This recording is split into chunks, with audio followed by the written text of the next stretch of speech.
And it's, what if self-improvement is not a thing? What if you're already perfect? And the only thing you ever need to do is settle down, slow down, take a breath, and look within. So what in the world does that mean? A friend of mine told me that when he first heard that suggestion, as I did, he could not see the logic in it at all.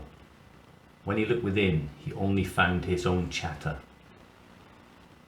I call that the shitty committee. We'll see what else people call it. I've heard some other ones as well. And it was not a chatter he enjoyed. It was a chatter full of self-doubt, insecurity, and anxiety. Why would anyone want to look within for that? And I remember when I was told to get quiet and do self-inquiry, it was the scariest place to go because of my catastrophic thinking, my insecure thinking. But what is under that? What is under the chatter? Can you find your true nature? Can you find that empty space? Can you find that beautiful feeling? Because that's what we're looking for, and that will set you free of your insecure thinking. That when we let go of the chatter in our head and find that empty space underneath, that is where we find the space for healing. Can you imagine that? Imagine letting go of every thought you have ever had and finding a vessel of empty space underneath. And what would fill that space if you let it? I talk about a beautiful feeling. I talk about defragging my brain 80% and filling it with so much creativity. It's all fear. It's all fear-based, and the only thing that can save that fear, because we have a really good, strong, conscious mind now, is love.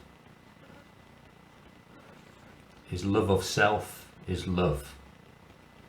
Self-love, self-care. We talk about this week in, week out. I ain't going to change that message. Through my own experience of anxiety, worry over the years, and it wasn't that harsh. You know, my catastrophic thinking was around grief, but the anxiety was an underpinning thing, a human condition that we all seem to suffer from. And what I'm saying now, if you create the space just to notice, I talk about noticing being a superpower, or being the thing that you can notice what you're thinking is presenting to you. So I'm going to ask a question in the chat now that we can discuss. But this is something new. This is not something I've said before. I have said this, let it go. We all know about that one, let it go. But I'm going to start with let it come. And I want to discuss that, what you think that means. Let it come. Let life come at you. Because I've been saying let it go, but people were really good at holding on to things that keep us stuck.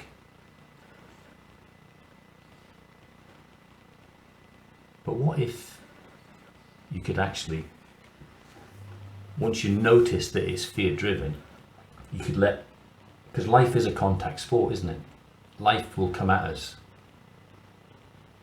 and we will have pain in our life, but suffering is a choice. Brother-in-law who's got real health problems, you know, life problems, health problems. And I sort of modeled him on his confidence to never be stressed out. He was never anxious, never stressed, never worried. When I just think that's not a thing, that you can actually go through life not being like that. And when I questioned him and modeled him, which is a way of finding out how he thinks and how he shows up in the world, he basically believed that whatever comes at him, he has the confidence.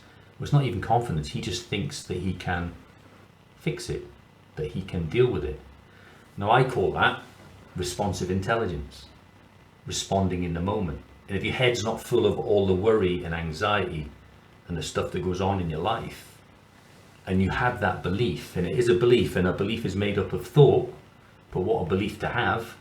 It's better than a belief if you think about your language that you're not confident that you're going to deal with stuff. And I'll give you the caveat that 90% of what we worry about and what we're anxious about doesn't actually happen. So it's a lot of energy goes into something that might not happen. And how much energy would you have left to cope with the 10% of things that actually does happen? From a clear mind, from a responsive intelligence.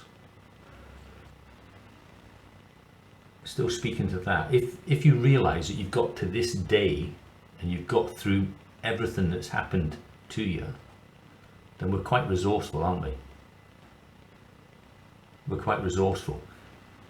But I know that we suffer a lot because the missing link is that we think our thoughts are real. We have real thoughts, but they're not real. They just appear real to us. They're just an illusion of our conditioned thinking, of our personal thinking. And once we put fear in there, the shitty committee that comes in will tell you everything. Will tell you everything to try and keep you safe. And the only thing you can do is consciously let it come in. So if anything comes to me now, I deal with it. It honestly doesn't, I say to people, I can't do anxiety. I always point to my stomach when I say that. I can't do it now. Something comes in, no matter how catastrophic it is now, I deal with it in the moment. And I don't pile a load of thinking on it. I will say that when you start to get build up, that's when you can actually lose sight of that. But I don't let it build up more than 2 or 3 thoughts now. And I'm not a magician. I've got exactly the same as you guys. I've just raised my awareness. And I know sometimes it's through self-inquiry, but I had the insight that it was my thinking that made me anxious. It was my thinking that kept me in a worried state. And all I'm doing this week is pointing to that for you. And what I would like to discuss as the night goes on is why do we think we do it? You know, in an instant we can go into sort of overwhelm, but we feel like we have to climb up a load of steps to get out of overwhelm, but we can go in it in an instant. And it'd be interesting to know your thoughts on that as well. I've sort of touched on it. I don't trust my thinking. My thinking caused me a lot of stuckness in my life. So I only use my thinking for logistics. And you can use if a thought comes in, if you're overthinking, a thought comes in, notice what kind of thought it is. If it's a negative thought, notice that you can let that go. Notice that you don't have to add any more meaning to it. I suppose the desired output is to have a good feeling. And I think everybody on this call must have had at some stage a nice warm fuzzy feeling in their stomach that just everything is okay. And that's what you're looking for. And the catch-all is to notice whether it's your personal thinking that's doing it. If it's a real situation that feels under tension, then you can do something about it. Is probably the cause overthinking. Yeah, and I can speak to that. I can say to you now that the unconscious mind, which is this big compared to your conscious mind, it's this big, and it's your reptilian brain, it's your survival brain, it's your fight, flight and freeze response brain. And the biggest cause of not sleeping at night or having dreams or nightmares is the unconscious mind doesn't like unfinished business. So if there's something you've not dealt with, and you take that to bed with you, then there's a good chance you'll if you manage to sleep, it'll come up in your unconscious mind, it'll come up in your dreams.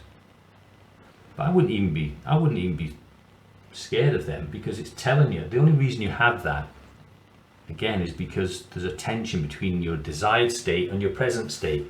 So I would self-inquire about that. Every one of us knows really the right thing to do. The system, your body, has a built-in gyroscope. It has a built-in...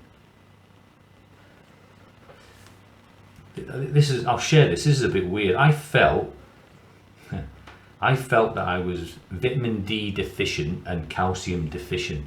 So I went and bought some multivitamins. Then I read up about it. And when I read up about it, the symptoms said if you're deficient in vitamin D, and it said these things can happen. My body somehow told me to buy them multivitamins without me prescribing anything.